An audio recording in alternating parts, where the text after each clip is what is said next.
tanyakan validasi nama ya.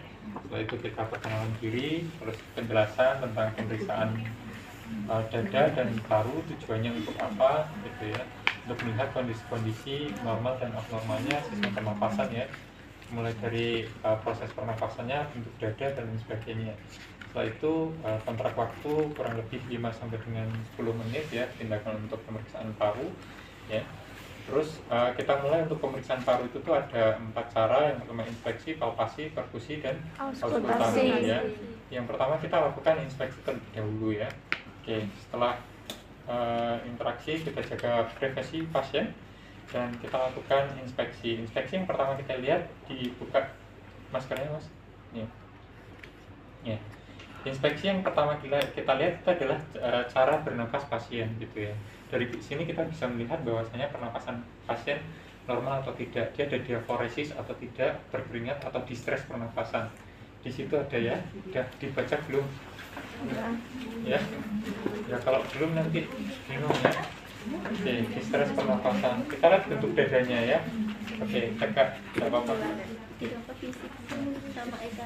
Oke, bentuk dada. Di sini ada jejas atau tidak? Kalau jejas enggak, warna kemerahan, lebam dan lain sebagainya ya. Terus kita lihat pergerakan dinding dadanya ya. Oke, pada saat dia bernapas, apakah dia menggunakan otot bantu nafas atau tidak? Otot bantu nafas itu seperti sternocleidomastoideus dan sternocleidomastoideus.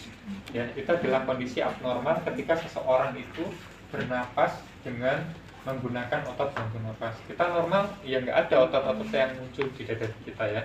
Tapi kalau misalnya orang perokok berat, PPOK, bronkitis, emfisema, itu dia akan terlihat di sini urat-uratnya ya, di bagian sini dan di bagian dada sini, interkostal sini ya. Kelihatan urat-urat untuk membantu bernapas dan sampai tertarik dadanya ke depan ya. Bisa dipahami? Bisa. Oke. Nah, terus di bagian belakang juga kita lihat gitu ya, ada tidak jejas dan lain sebagainya, karena pemeriksaannya tidak hanya dari bagian dada saja ya. Terus kita lihat postur tubuhnya gitu, ada tidak bentuk berbeda ya. Bentuk berbeda itu tuh kayak misalnya barrel chest. Barrel chest itu seperti bentuk dada tong kayak tempat anggurnya orang-orang barat, tau nggak, yang pakai kayu ya, itu bentuk dadanya seperti tong gitu. Orang dengan PPOK itu biasanya banyak seperti itu. Yang kedua itu adalah funnel chest. Funnel chest itu sternumnya masuk ke dalam ya, masuk ke dalam gitu. Terus ada juga yang dia pigeon chest. Pigeon chest itu burung dara ya, bentuk dadanya seperti burung dara gitu. Jadi ada 3 ya, apa saja tadi? Barrel chest, funnel chest, sama pigeon chest atau burung dara. Pigeon ya, tulisannya pigeon ya, pigeon chest ya. Oke. Nah, selanjutnya kita lihat retraksi dinding dada. Ada yang tahu retraksi dinding dada nggak? Tarikan dinding dada. Kalau kalian lihat bayi yang dia mengalami pneumonia, itu tarikannya akan terlihat sekali ya, dada gitu ya. Itu namanya retraksi dinding dada. Ya, setelah itu ada di bagian belakang, ngadep ke belakang, bersila mas. Yang di belakang Pak. Iya. Oke. Nah, setelah itu kita lihat postur bagian belakang ya, kita inspeksi. Ada tidak bentuk kelainan dari vertebra? Tahu vertebra enggak? Tulang belakang. Oke, nah di vertebra ini, tulang belakang ini, nanti kita lihat bentuk ada namanya kifosis, skoliosis, dan lordosis. Kifosis itu tuh yang bungkuk, yang seperti lansia perempuan ya. Ya, nenek-nenek gitu itu bungkuk ya. Gitu. Karena mungkin sering membawa beban berat dan sebagainya gitu ya. Terus untuk lordosis itu bentuknya itu bagian ininya yang masuk ke dalam. Ini bagian bawahnya itu seperti ini ya. Jadi kayak mendep gitu ya. Ya, apa namanya, kayak perutnya itu tuh ya, perempuan juga biasanya perutnya nyampe ke taruh, ngompresi ke bawah gitu, karena bentuknya terlalu menonjol ke depan ya. Selanjutnya skoliosis yang gini ya, yang jalannya gini ya, jadi bentuknya seperti S, skoliosis ya. Oke, ada kiposis, lordosis, sama Skoliosis. Oke. Nah, sekarang kita buat garis imajiner. Garis imajiner itu kita tahu bahwasanya pemeriksaan itu kita harus tahu garis-garis dari tubuh ya. Gitu. Nah, kalau misalnya ini vertebra line atau posterior middle line, posterior berarti bagian belakang ya, middle berarti tengah. Ya, line itu artinya garis. Jadi kalau misalnya kita mau imajiner tubuh, itu garis posterior bagian belakang, itu garis middle line-nya itu adalah vertebra ya. Terus di sini tarik ke sini, di sini apa namanya, tulangnya apa? Entong-entong ada yang tahu? Ayo. Nggak tahu, entong-entong juga ya. Ini tulang ya, ini yang kayak bentuknya seperti kipas ya. Ini tulang scapula. Nah, tulang scapula ini di sini antara mid scapula, linea mid scapula bagian ini sebelah kiri ya, left mid scapula namanya ya. Terus paravertebra itu artinya di antara mid scapula dan vertebra, ini disebut paravertebra. Nah, jadi kalau misalnya nanti kita pemeriksaan itu, kita harus tahu bahwasanya di sini posterior apa tadi? Posterior middle line ya. Terus paravertebra sama mid scapula. Muter lagi ke depan, Mas. Oke. Nah, kalau misalnya di bagian depan, ini adalah anterior middle line-nya. Ini tulang sternum, itu anterior middle line-nya. Ya. Terus di sini ada parasternal. Ya. Parasternal itu antara clavikula, mid clavikula sama sternum. Namanya parasternum. Ya. Jadi di garis ini ya. Terus sama di mid clavikula berarti di tengah-tengahnya ini kan tulang clavikula ya. Nah, tengah-tengahnya ini adalah mid clavikula. Nah, bagian aksila ini adalah garis tengah di bagian ketiak sini. Ya. Mid aksila. Ya. Kalau misalnya di sini itu adalah anterior mid aksila. Ya, atau anterior aksilaris. Oke. Paham sampai di sini?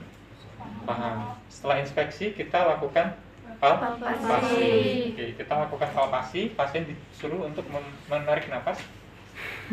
Turunkan. Oke, ya. Kita lihat kita palpasi di bagian ictus cordisnya ya.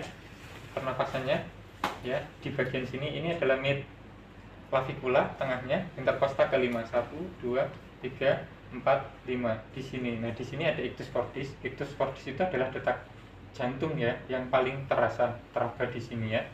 Kadang juga bisa terlihat ya di bagian ictus cordis ini. Dia akan lebih jauh terlihat berdetak. Ya.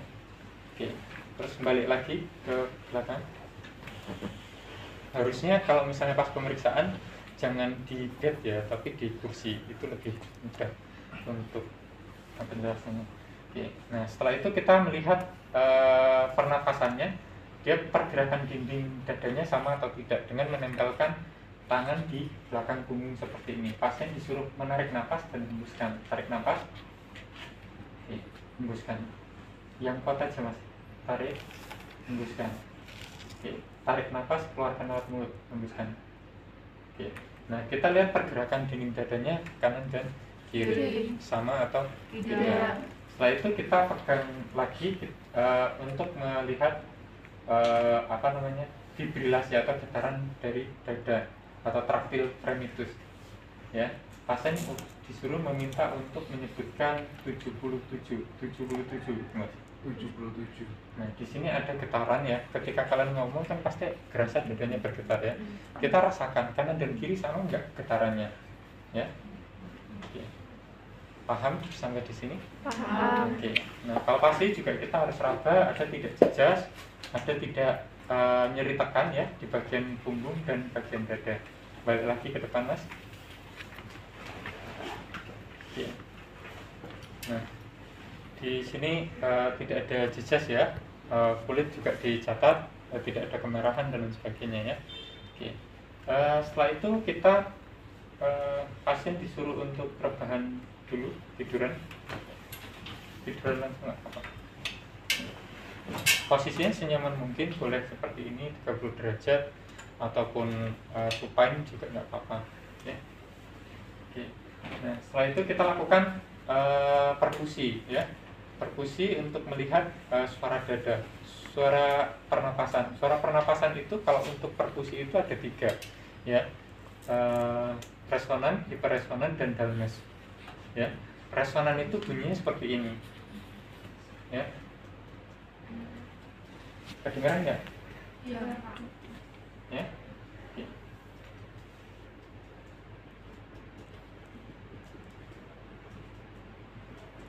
Oke. Normalnya paru-paru kita kan terisi udara, tetapi tidak terlalu terisi udara semuanya ya, karena ada kapasitas vital, volume vital, dan lain sebagainya ya.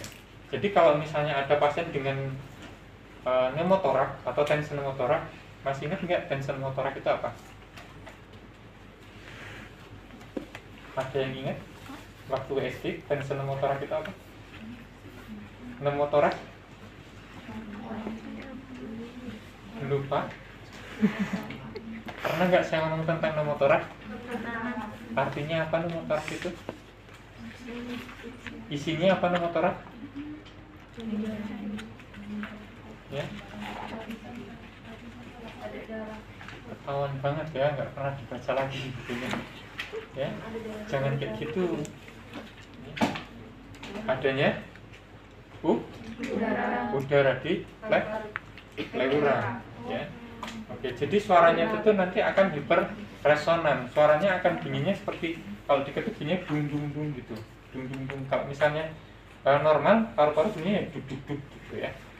Itu kalau misalnya yang resonan. Hiperresonan itu bunyinya lebih nyaring dung dung dung gitu ya. Kalau misalnya dia peka atau Dalmes, itu adanya jaringan ataupun cairan, bunyinya apa? Duk duk duk. Ya, dia lebih kaku, lebih redup suaranya, ya. Dalmes, ya, atau peka, ya. Itu biasanya di mana? Di bagian hepar sama di bagian jantung. Jadi kita mulai dengan pemeriksaan perkusi, kita di bagian dari lateral ke medial ya. Ya.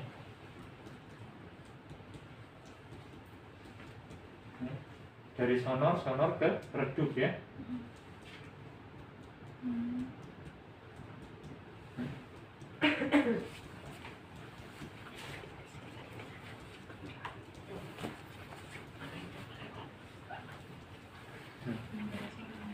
Dan nggak begitu kerasa kan suaranya.